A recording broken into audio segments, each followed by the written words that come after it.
Oi, pessoal, boa noite, tudo bem? Meu nome é Vanessa Vollinger, eu sou registradora civil de títulos, documentos e pessoas jurídicas aqui no estado de Santa Catarina, comarca de Maruí, e eu vou estar acompanhando vocês daqui até as próximas aulas sobre o Código de Normas, do estado de Santa Catarina.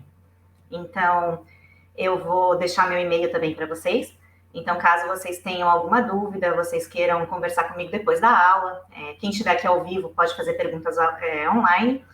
Mas, se vocês tiverem alguma dúvida aqui, professora, tive uma dúvida no decorrer da aula, nas gravações, fiquem bem à vontade, tá? Podem me encaminhar e-mail que eu respondo, eu vou estar à disposição de vocês. E eu espero que todos vocês tenham um bom desempenho, um bom resultado na prova, porque o estado de Santa Catarina é um estado bastante almejado por todos, né? Eu sei que é um estado que todo mundo quer vir para cá, e realmente vale a pena. Muito embora todo mundo esteja dizendo que são poucas as vagas, mas eu tenho a dizer para vocês que vocês só precisam de uma vaga. Então, precisando só de uma vaga, é isso que vocês vão buscar, certo? A gente vai começar, então, falando um pouquinho sobre o Código de Normas, mas antes de falar sobre o Código de Normas propriamente dito, eu quero explicar para vocês como é que vai ser a dinâmica das aulas, como é que eu resolvi preparar essas aulas para vocês. Espero receber também de vocês um feedback de como vocês estão, o que vocês estão achando da aula, o que vocês acham que pode ser falado. De repente tem um assunto que eu não comentei. Professora, comenta sobre isso, porque eu não entendi no Código de Normas. Claro, relativo à questão do registro civil propriamente, mas é só vocês falarem, porque as aulas são para vocês. Então, eu quero que vocês entendam o que está sendo passado, eu quero que vocês consigam captar. E eu digo muito assim que a questão da gente aprender é muito a gente saber fazer. Então, e é isso que eu quero que vocês entendam, a prática. Porque se vocês conseguirem visualizar o que vocês vão fazer no dia a dia de vocês, porque eu espero tê-los todos como colegas aqui no estado de Santa Catarina, se vocês entenderem isso, vai ficar tudo mais fácil, tudo mais simples, vai chegar na hora da prova, vocês vão resolver as questões muito facilmente e vão ter aprovação, vão lograr êxito com isso, tá? Então, tá aqui o meu e-mail para vocês, tá ali no slide aqui, professora Vanessa Vollinger, é vanvollinger@hotmail.com. Vocês fiquem bem à vontade de me mandar e-mails, tá? Então, vai falar um pouquinho sobre o edital de Santa Catarina, como é que veio esse edital para a gente, um edital um pouquinho diferente do edital passado, um edital com poucas vagas. Então, como eu disse, mas vocês só precisam de uma vaga, certo? Então, a gente vai buscar essa uma vaga. Lembrem-se que são 12 candidatos por vaga, então são 12 vezes 12. Teoricamente, então, entram na primeira fase praticamente a mesma quantidade de pessoas que entram lá nos concursos da magistratura, do Ministério Público, e vocês escolheram um concurso de cartório, que não é um concurso tão simples, não é um concurso fácil, é um concurso nível magistratura, nível Ministério Público, então vocês têm que saber que vão concorrer com pessoas também que estão preparadas para isso, mas que vocês que estão aqui no concurso de cartório vão passar, porque vocês vão estudar, certo? Então, vamos lá. São 7 vagas da remoção, 12 da ampla concorrência e 3 reservadas aos candidatos negros.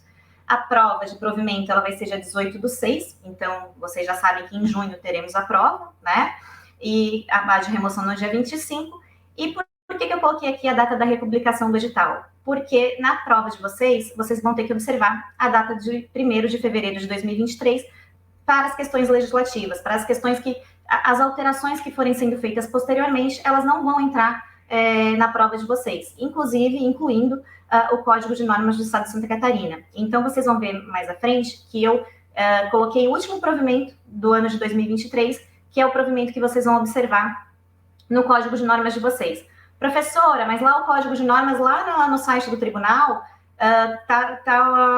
ele está já atualizado. Como é que a gente faz? A versão para impressão, gente, ela está atualizada, tá? Mas tem a versão em outro formato, acho que é XML, agora eu não me recordo qual é o formato. Naquele formato, vocês conseguem verificar todas as alterações que foram feitas. Então, ele está lá riscadinho, bonitinho, vocês vão por artigo, e aí vai dar para vocês verificarem o que foi mudado, o que não foi, e de acordo com o provimento que vai cair, até o provimento que vai cair no concurso de vocês.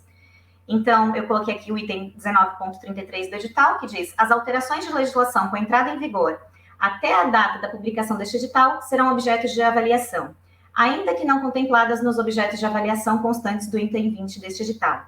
Então, as alterações até a entrada em vigor da publicação do edital, e por isso é importante essa data da republicação. Porém, pessoal, prestem muita atenção nesse item 19.34, porque as jurisprudências dos tribunais superiores poderão ser consideradas para fins de elaboração das questões desde que publicadas até 30 dias antes da data da realização das provas. Então, gente, em relação específica à questão jurisprudencial, e que cai bastante no concurso do SESP, existe essa disposição específica que todas as decisões anteriores a 30 dias antes da prova vão poder cair no concurso de vocês. Professora, o que influencia no Código de Normas de Santa Catarina? Para o Código de Normas, propriamente dito, não vai influenciar, mas eu trouxe essa observação por conta das outras disciplinas. Porque no Código de Normas, aqui no estado de Santa Catarina, não existe enunciados, não existe formulação de entendimentos como acontece em outros estados, por exemplo, em São Paulo.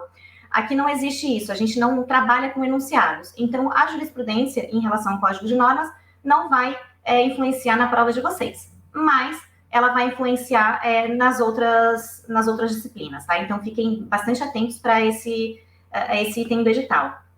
Então, no item 22, traz a legislação estadual e os atos normativos, o Código de Normas. Então, é isso que a gente vai ver hoje.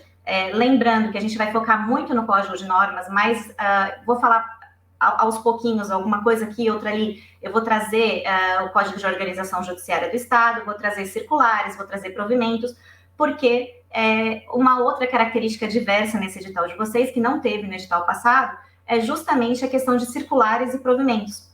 Então, os provimentos em si não vai ter mais muita interferência no estudo de vocês, porque os provimentos, eles vão entrar no próprio Código de Normas, eles vão estar consolidados no Código de Normas, mas as circulares não. E aqui em Santa Catarina tem muita circular. Vocês vão ver que ao longo das aulas eu vou falando um pouquinho de circular para vocês. Semana passada, lá no cartório, eu recebi 20 circulares numa semana, então a gente recebe bastante coisa e vocês vão perceber isso durante as aulas que eu vou comentando, tá? Mas também vou me limitar às principais circulares. Eu não vou falar de todas as circulares, até porque tem circular que não tem nem cabimento eu trazer aqui para vocês.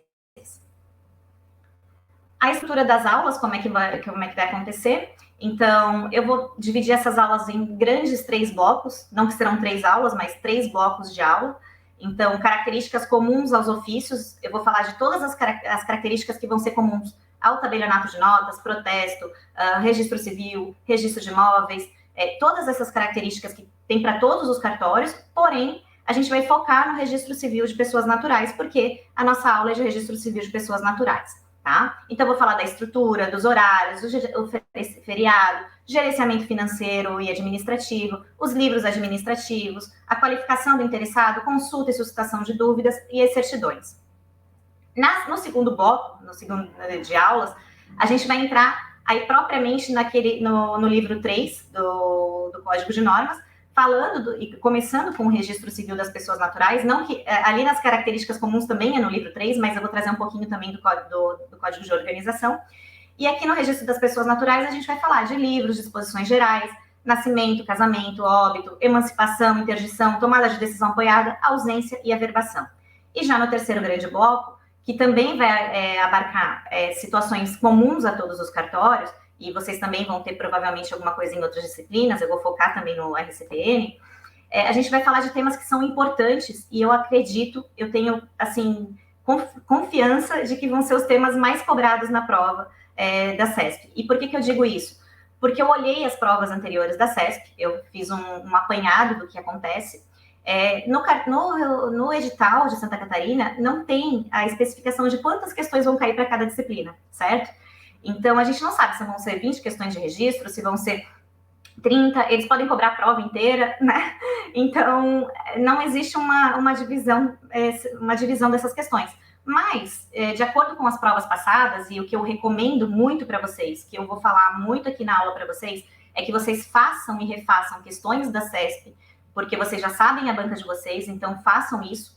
é importante que vocês conheçam a banca, é importante que vocês estejam na prova já habituados a fazer as questões da banca.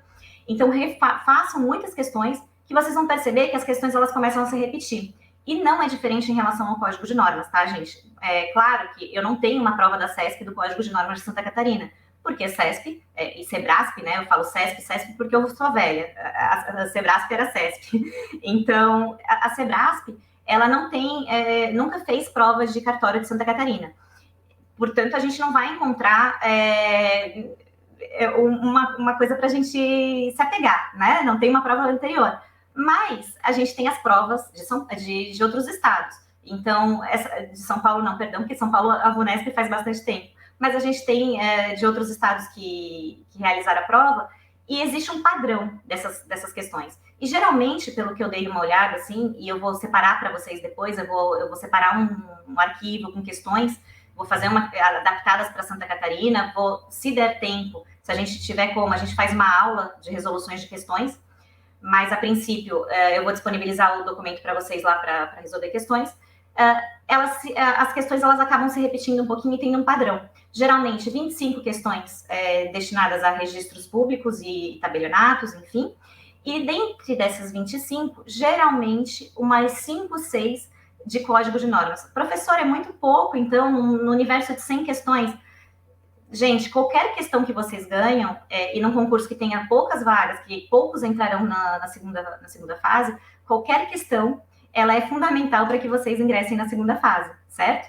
Então, a gente não pode negligenciar nada. A gente não pode negligenciar penal, processo penal, e não pode negligenciar o Código de Normas, até porque o Código de Normas, ele remete muito à legislação geral.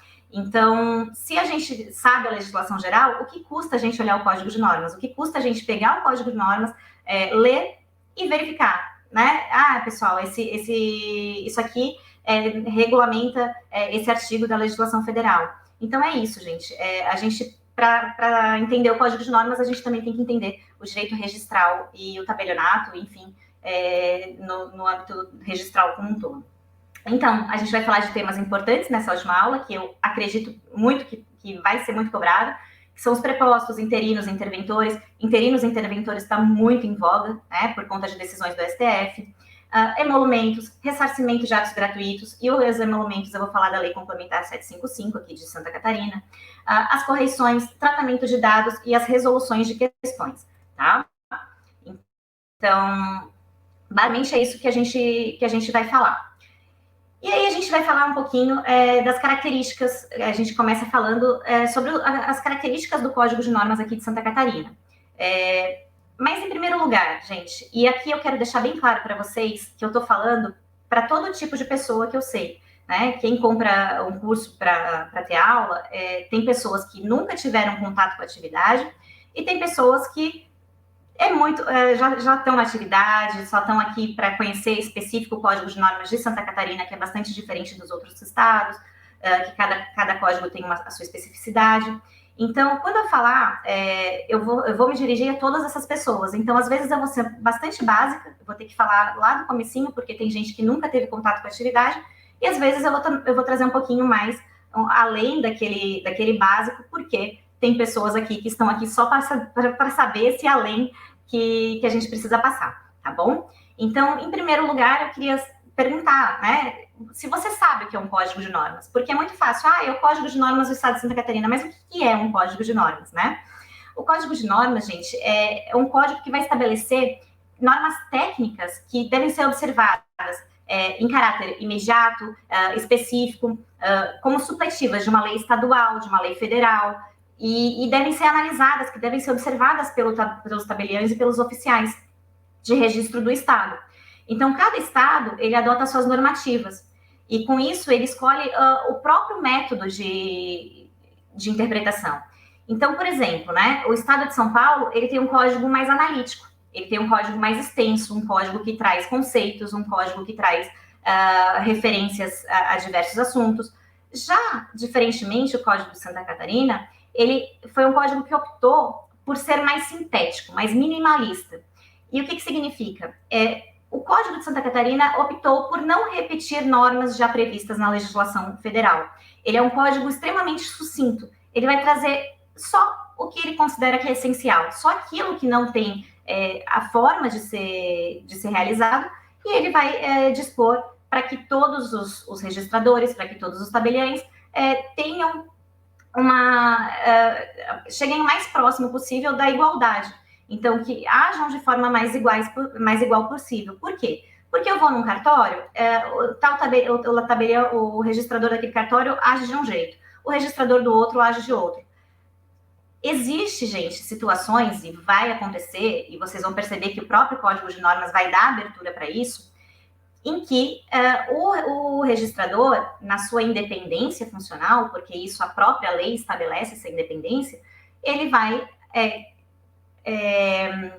fazer uma interpretação da lei, e nessa interpretação legislativa, ele vai entender de um jeito, e o outro colega da comarca vizinha vai entender diferente. Porém, o Código de Normas visa exatamente evitar esses conflitos, evitar que esse tipo de coisa aconteça, e que as coisas fiquem mais próximas possíveis e que aconteçam de maneira mais igual possível. Então, aqui eu trouxe as características do Código de Normas no slide para vocês. Essas características, elas estão previstas na introdução do nosso Código de Normas. Então lá, se vocês abrirem o Código de Normas, lá no comecinho vai dizer que a Corregedoria Geral de Justiça do Estado de Santa Catarina sistematizou as orientações de caráter geral e abstrato que regulamentam na esfera infralegal os serviços judiciários por meio do Código de Normas. E aí ele segue dizendo, e por fim, a gente que tem que saber, em especial, a esse Código de Normas de Santa Catarina, que ele foi dividido em 3 livros, sendo o primeiro livro denominado Corregedoria Geral da Justiça, evidencia o que é esse órgão e de que forma ele se mostra à sociedade. O segundo, dedicado aos serviços judiciários do primeiro grau de jurisdição, dimensiona 2 faces da prestação jurisdicional, uma ligada ao cartório e ao gabinete, e a outra relacionada às atividades que auxiliam o juízo. E o terceiro, reservado às serventias extrajudiciais, que trata os aspectos gerais e específicos do exercício das modalidades delegadas dos serviços públicos. E não significa dizer que no primeiro e no segundo livro não existam normas do serviço extrajudicial, tá, gente? Não é porque dividiu em três livros, um fala da corregedoria, o outro serviço judiciário e o outro do serviço extrajudicial, que não existam normas de serviço extrajudicial também nos outros 2 livros, tá? Então, isso é bem importante que vocês saibam, porque eu vou trazer um pouquinho também dessas normas que existem em outros livros, tá? E aí, como eu falei para vocês, essas atualizações do Código de Normas são muitas no decorrer dos anos, tá? O nosso Código de Normas, a gente pode dizer aqui que ele está meio que uma colcha de retalhos, porque teve muita atualização, muita alteração. Inclusive, gente, essa aula que eu estou dando para vocês é justamente só para a prova de vocês, porque está em elaboração, tem uma equipe de registradores que estão criando um novo Código de Normas. Então, é muito provável que quando vocês estiverem lá na fase oral, esse novo Código de Normas já esteja publicado. Então, só para que vocês tenham conhecimento, existe esse grupo de estudos, que já foi publicado, inclusive, no Diário Oficial, que está elaborando um novo Código de Normas. Porém, o que vai cair para vocês é este Código de Normas, tá? E na prova escrita de vocês, que eu espero que todos estejam na prova escrita também, vai cair esse Código de Normas com essas alterações até o provimento número 2. Então, vocês prestem atenção nisso. E aí, vocês vão ter que... Esse Código de Normas, talvez vocês entrem na atividade e esteja um pouquinho diferente. Claro que não na substância, mas na forma de organização, em algumas palavras que colocam o registrador em dúvida. Ao longo das aulas, vocês vão perceber que algumas palavras específicas, algumas situações específicas geram dúvidas no registrador. Então, esse tipo de coisa que vai ser alterado no Código de Normas, não a substância. Ele vai continuar sendo um código sintético, minimalista, né? Então, não vai ser um código com muitos conceitos, a exemplo de outros códigos pelo Brasil, mas vai ser um código mais objetivo do que ele já é, mas mais claro, tá? Que não gere dúvida aos registradores, até porque está sendo criada a várias mãos com registradores e com o núcleo 4 da Corregedoria de Justiça. Então, a gente vai falar um pouquinho do título 1, tá? Sobre as normas gerais. Lembrando que são as considerações iniciais, já que a gente vai retornar a falar dessas normas comuns na última aula. Então, na última aula, a gente vai falar um pouquinho de intervenção, interinidade, a gente vai falar da questão das gratuidades, emolumentos. Então, aqui a gente vai falar só mais da questão estrutural e da questão de funcionamento de uma serventia, para que vocês tenham uma ideia, mais ou menos, eu vou chegar no meu trabalho, como é que eu vou ter que agir, o que eu vou ter que fazer, quais são as primeiras providências, tá? Então, eu não quero, como eu disse, parecer muito óbvio para vocês, né? Então, tem gente aqui que é da atividade, tem gente que não, mas se a gente não tem contato com a atividade, fica muito difícil essa visualização. E por isso que eu vou sempre falar de situações básicas e para que fique bem de acesso a todo mundo. Então, antes de entrar propriamente nas normas gerais do serviço extrajudicial aqui de Santa Catarina, a gente vai falar um pouquinho do livro 1, em especial os atos da Corregedoria Geral de Justiça. E aqui em Santa Catarina existe uma diferença de outros estados, que nem todos os estados têm isso, que a gente tem que entender que, de acordo com o regimento interno do Código da Corregedoria Geral de Justiça, existe um Corregedor Geral de Justiça destinado ao Poder Judiciário e um outro Corregedor Geral de Justiça destinado ao extrajudicial. Então, eu não conheço outro estado que tenha isso. Então, o estado de Santa Catarina, se alguém conhecer, pode me mandar mensagem, né, professora? Não, o estado tal tem esses dois tipos de corregedor, mas aqui são dois corregedores gerais. O Corregedor Geral de Justiça do Judiciário e o Corregedor Geral de Justiça do Foro Extrajudicial. Ambos, de acordo com o nosso regimento interno, com o regimento interno da Corregedoria Geral de Justiça, eles têm os mesmos poderes, eles têm as mesmas atribuições, só que para cada especialidade. Enquanto o Corregedor Geral de Justiça vai atuar na esfera judicial, o da extrajudicial na esfera extrajudicial. Então, aqui no estado, a gente tem um núcleo que é voltado inteiro para o serviço extrajudicial. Então, e que eu desconheço em outros lugares. Aqui a gente chama de núcleo 4. Se vocês procurarem lá no site do Tribunal de Justiça, vocês vão verificar que tem 4 núcleos são separados por 4 núcleos. Cada núcleo tem um corregedor geral. E o núcleo 4, que é o núcleo do extrajudicial, também não é diferente, tem o seu corregedor geral. Então, esse núcleo, ele tem como atribuições, em termos gerais, né, a orientação, a fiscalização, a inspeção da atividade extrajudicial, a revisão e o aprimoramento do Código de Normas. Então, essa equipe que foi criada está junto com esse núcleo 4, então todo o núcleo 4 está junto com uma equipe de registradores. Aqui a gente pode dizer que a nossa atual corregedoria, ela é muito parceira, ela escuta muito os registradores e os tabeliães. Então, a característica é de uma corregedoria parceira, né? De uma corregedoria que escuta, uma corregedoria que age em conjunto. E por isso que nós fomos até convidados a fazer parte dessa da elaboração desse novo Código de Normas. Então, cada núcleo aqui, que tem esse juiz corregedor, ele vai ser responsável por um serviço diferente, né, por um núcleo diferente. E o doutor Rafael, que é o nosso juiz, Anjo Mas, é o nosso corregedor geral aqui, é o nosso juiz corregedor, tá? E o doutor Ginarte, desembargador Ginarte, é o corregedor geral aqui de Santa Catarina.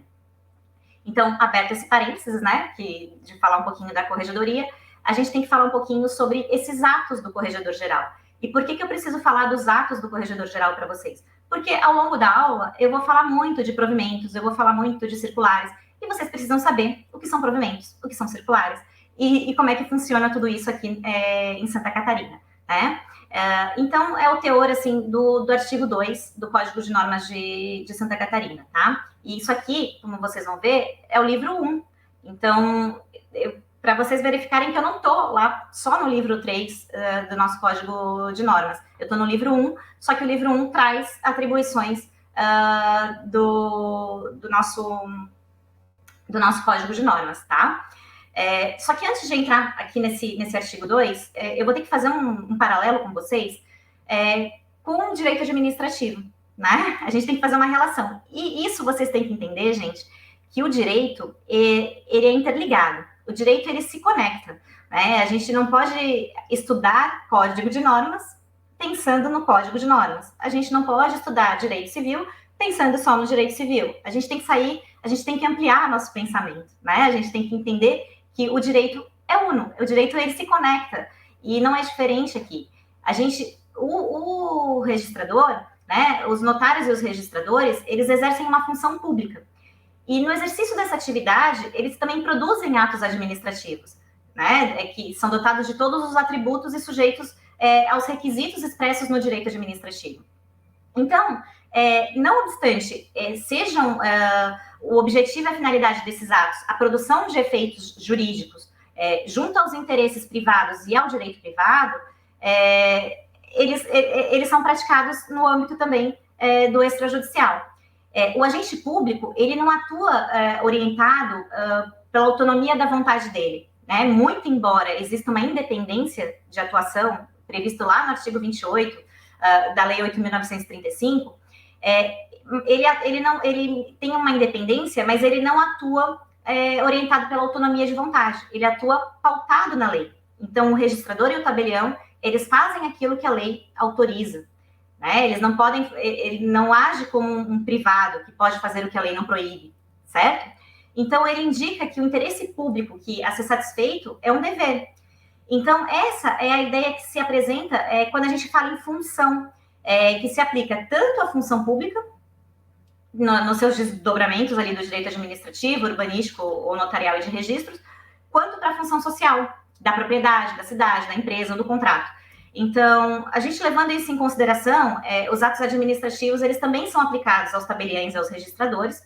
Eles devem ser observados, e o direito administrativo, a gente vai ter várias espécies desses atos administrativos, e dentre esses atos administrativos, a gente tem o quê? O que vocês aprenderam lá no direito administrativo, que vocês tiveram aula aqui, e eu tenho certeza que todos sabem dizer, dos atos normativos, né? O que são esses atos normativos? São aqueles atos que vão emanar atos gerais e abstratos, visando uma correta aplicação da lei. Então, o que a gente tem de ato normativo? A gente tem o decreto, que são aqueles atos exclusivos do chefe do executivo. A gente tem o regulamento, que visa especificar mandamentos que são previstos ou não em leis. Regimentos, que têm força normativa. A resolução, que são expedidos por altas autoridades. Deliberação, decisões que são tomadas por órgão colegiado. E também a gente tem, no âmbito extrajudicial, inclusive, os provimentos, né, que, por gerarem regras de caráter geral e abstrato, é a forma que o Poder Judiciário tem para atualizar o nosso Código de Normas. Então, como que o Poder Judiciário ele vai atualizar o Código de Normas? Pelo mecanismo dos provimentos. Então, atos administrativos que vocês aprenderam lá são atos normativos. Também tem os atos ordinatórios, que são aqueles que vão visar disciplinar o funcionamento da administração e a conduta dos seus agentes.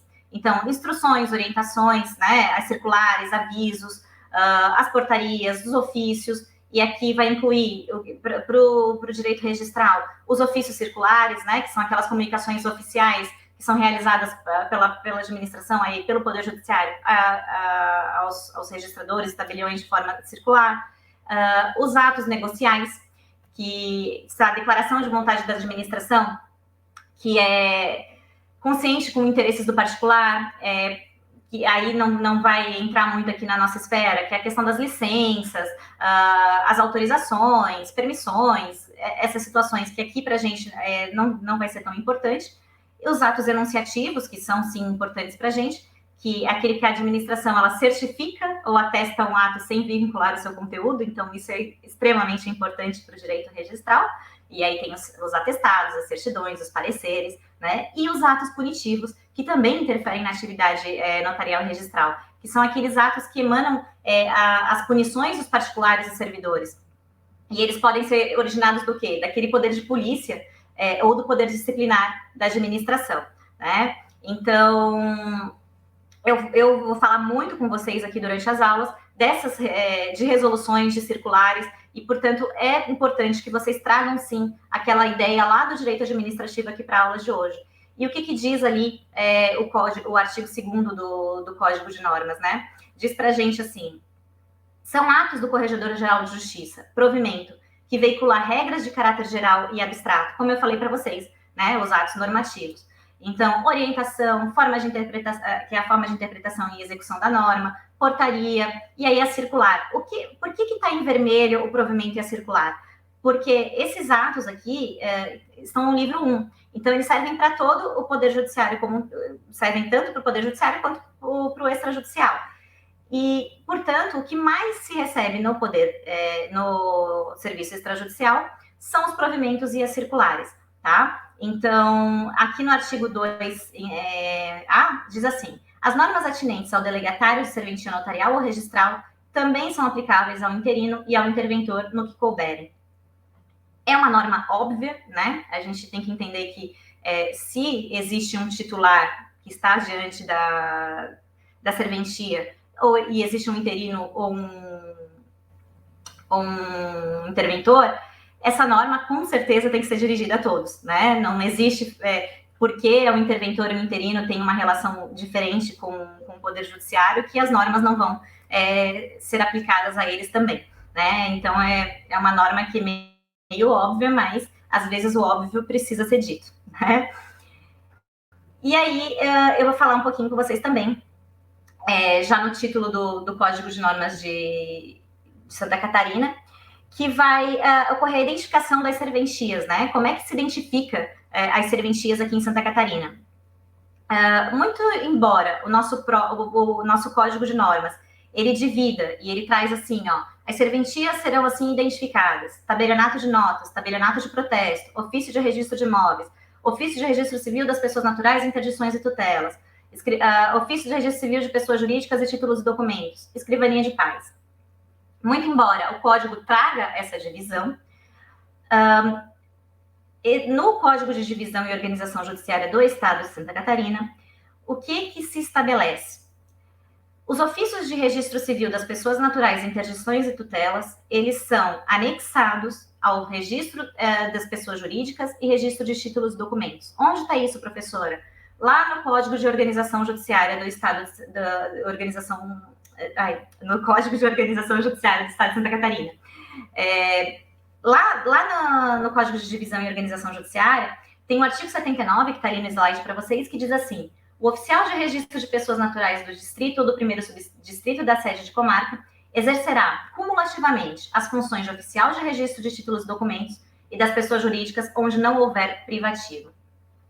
Existe algum títulos e documentos e pessoas jurídicas puro no estado de Santa Catarina? Existe, tá? Existe em Florianópolis, mas não é a regra. A regra é que eles sejam cumulados de acordo com o próprio Código de Divisão e Organização Judiciária do Estado de Santa Catarina. E a escrivania de paz, o que seria isso? Né? O que seria escrivania de paz? Por que eu risquei escrivania de paz? Porque a escrivania de paz no Estado de Santa Catarina, ela vai acumular as funções de registro civil das pessoas naturais e tabelionato de notas, tá? Lá nas aulas de tabelionato de notas e protesto, vocês vão ver que os tabelionatos de notas puros, eles são acumulados com tabelionato de protesto. E a escrivania de paz se acumula registro civil e tabelionato de notas. Onde isso? Nas comarcas em que não houver, nas cidades em que não houverem, não sejam sede de comarca, tá? Então, essa cumulatividade, o registro civil puro, quando se fala aqui no estado de Santa Catarina, como, por exemplo, eu, né? Eu sou registradora de registro civil, títulos e documentos e pessoas jurídicas. Eu sou registradora civil pura, que a gente chama aqui. E por quê? Porque eu sou de sede de comarca. No meu município tem comarca, então eu sou registradora pura. Os municípios que não têm comarcas, por exemplo, o município... Pode acontecer também, tá, gente? E aí também são exceções, de terem escrivanias de paz em municípios que são sede de comarca. Mas aí é porque tem mais cartórios, só existe um registro civil de sede, tá? Então, em cada comarca existe um registro civil de sede. Se precisar de novos registros civis, esses registros civis, eles vão ser escrivanias de paz, que vão acumular as funções de registro civil e tabelionato de notas. Tá? Então, que fique bem claro, vai acontecer. Vocês vão olhar, por exemplo, em Bituba, que é a comarca ao lado da minha. Existe um registro civil, que é o registro civil de sede, porque é comarca, e Bituba é uma comarca, mas existem escrivanias de paz lá de Imbituba, tá? Então, isso vai acontecer porque existe um registro civil de sede na comarca. Então, aqui, ó, fica vedada a adoção de nome fantasia ou logomarca. Professora, por que é importante isso? Porque quando vocês ingressarem na atividade de vocês, vocês vão ver que muitas identidades que a gente pega, aparece assim, cartório Vollinger, né, que é o meu sobrenome. E não pode, tá? Aqui no estado de Santa Catarina, é vedado esse tipo de coisa. A gente não pode colocar nome no cartório. O cartório tá lá, a gente vai escrever lá na frente do cartório, isso está no código de normas, tá? Então, tá bem aqui, ó, as denominações poderão ser agrupadas e deverão, então, grifem esse deverão aqui, é um pouquinho vermelho, mas pode cair na prova de vocês, é bem importante que vocês prestem atenção nessas palavrinhas, né? Deverão, somente, situações que só acontecem no estado de Santa Catarina, então prestem atenção nesses detalhes, porque o Sebrasp ela tem o hábito de, nas provas deles, trazerem essas situações, e aí eles, uma situação que está escrito no código de normas, somente. Vocês sabem que nas outras disciplinas acontece isso, então, somente está errado, não vou colocar. Então, grifem no código de vocês, o somente, porque às vezes é verdade, é somente mesmo, tá? Então, as denominações poderão ser agrupadas e deverão estar acompanhadas da indicação da comarca, da circunscrição, do município, do distrito e do subdistrito, dependendo do caso. Então, apenas o primeiro ofício de registro civis das pessoas naturais de cada comarca ostentará a denominação de registro de interdições e tutelas. Então, significa dizer, aquele registro de sede, que é o primeiro ofício da comarca, ele vai ser o ofício que vai ter o livro E, tá? Então, só o primeiro ofício tem o livro E, que é o livro que eu chamo de livro de coisas estranhas, mas a gente vai falar mais na frente, né? Que são das emancipações, das questões de união estável, enfim. Então, essa regra de identificação, ela se estende para as questões das páginas de internet, então é bastante importante que vocês verifiquem isso também. E as escrivanias de pais, elas podem adotar tabelionato de notas e registro civil das pessoas naturais. Então, o escrivão de pais, ele é tanto registrador como tabelião de notas, tá? Mas tabelião de notas, o protesto também não entra aqui, e eles também não têm o livro E. O livro E é específico do primeiro ofício de registro civil de sede de comarca, tá? E um pouquinho da estrutura da serventia, que está lá entre os artigos 432 a 438 do Código de Normas. Então, ele vai trazer a forma como se estrutura a serventia, ou seja, como cada serventia precisa ter, o que cada serventia precisa ter. Estabelecer padrões que vão ser encontradas em todas elas, então isso serve até para a questão de correição. Se chega o juiz corregedor no cartório, todas as serventias elas têm um padrão. E qual seria esse padrão? Né? A página da internet, existem normas para essa página da internet, então tem regulamentação, como é que vai ser feito o pedido da certidão, o nome que tem que estar lá, o nome do cartório, né? Registro civil das pessoas naturais, registro civil, títulos e documentos, pessoas jurídicas, interdições e tutelas da comarca de Maruí. É assim, eu não posso colocar cartório Vanessa Vollinger, tá? Eu sou a titular do cartório e o cartório ele não tem, como vocês viram ali, logomarca. Ele tem um nome que está pré-definido, inclusive, no nosso Código de Normas.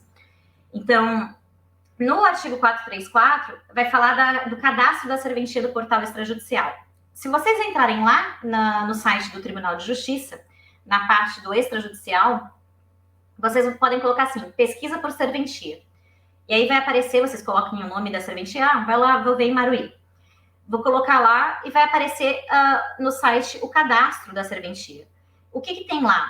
Tem o Código Nacional de Serventias, que é aquele que vai lá para o Conselho Nacional de Justiça, o CNPJ das serventias, tem informações de quem é o titular, quem são os funcionários, os livros que tem na serventia. Então, tudo isso consta lá do cadastro extrajudicial no site do tribunal. E é dever do oficial manter esse cadastro atualizado, tá? Então, se não mantiver esse cadastro atualizado, inclusive, pode sofrer penalidade. Muito parece uma coisa boba, mas não, todo mundo tem que ter aquele cadastro atualizado, inclusive até para evitar eventuais fraudes de emissão de certidão, porque lá também dá para conferir as assinaturas, também tem as firmas ali dos registradores, tá? E no artigo 4, no parágrafo 2º diz: as informações constantes do sistema de cadastro do extrajudicial, também fiscalizadas pelo juiz diretor do foro, mediante perfil específico de acesso à área restrita, poderão ser consultadas pelos demais órgãos reguladores. Então, tudo aquilo que está ali pode ser consultado pelos demais órgãos reguladores. O que são os outros órgãos reguladores, né? O CNJ é um órgão regulador e que tem acesso àquele portal extrajudicial do Tribunal de Contas. E o próprio cidadão, ele faz esse controle ao entrar no nosso site, ali no site do tribunal, e verificar se aquelas informações são verídicas, tá? Inclusive, para eventual ação, demanda, tem todos os dados ali do titular. Então, o artigo 436 vai falar de legislação à disposição, que todo registrador e todo tabelião tem que dispor para o usuário de serviço público da legislação. Então, chega uma pessoa no seu cartório, mas eu quero ver se isso realmente está no Código de Normas. Você tem que ter um Código de Normas disponível. Ai, professora, mas tem que ser um Código de Normas impresso? Ele muda o tempo inteiro. Não, gente, vocês podem dar essa informação para a pessoa mediante um tablet, né? Eu lá no cartório, eu tenho um tablet que eu deixo à disposição, só que você tem que ensinar a pessoa a usar, e essa é uma obrigação sua, tá? E o artigo 437, que é o mural da serventia. Então, vai estar lá no mural da serventia diversos requisitos. O que tem que constar no mural de uma serventia? Aí fala, vocês chegam lá, tem várias coisas penduradas, né? Fala, mas que besteira ter tudo isso. Não é besteira, porque isso está previsto no nosso Código de Normas. O Código de Normas, ele estabelece o que tem que ter lá no mural das serventias. Questão de quem são os funcionários, quem trabalha lá, a questão da gratuidade tem que estar bem visível, que a pessoa tem direito à certidão, tem direito a recibo. Então, tudo que está lá no artigo 437 deve estar no mural do serviço. Inclusive, tem legislações esparsas, como, por exemplo, a questão de proibido fumar, né? A gente também tem que constar lá no mural da serventia. Então, fico por aqui nesse primeiro bloco de aula. A gente se vê na próxima aula e até mais.